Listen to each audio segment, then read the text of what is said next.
চমৎকার একটা ঘটনা আনা হয়েছে যে একজন বেদুইন রোম দেশের মানুষ, সে এসে ওমর ফারুকের কাছে ঘোষণা দিল, আশহাদু আল্লা ইলাহা ইল্লাল্লাহ ওয়া আশহাদু আন্না মুহাম্মাদুর রাসূলুল্লাহ।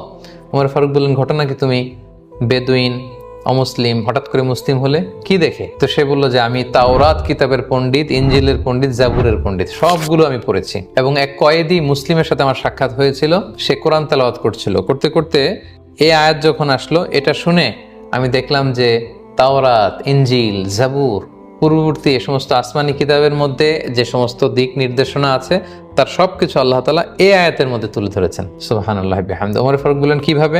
তখন সে আয়াতের ব্যাখ্যা করলো যে সুবহানাল্লাহ, আল্লাহর দেয়া ফরজ বিধান মানা, রাসূলের সুন্নাত অনুযায়ী জীবন পরিচালনা করা, পূর্বের সংঘটিত হয়ে যাওয়া পাপের ব্যাপারে আল্লাহকে ভয় করা, ক্ষমা চাওয়া, এবং ভবিষ্যতে যাতে পাপ সংঘটিত না হয় সে ব্যাপারে আল্লাহ সচেতন থাকা। এইভাবে যে লাইফ লিড করবে, যার লাইফস্টাইল এরকম হবে, সে ফাইজুন, সফলকাম।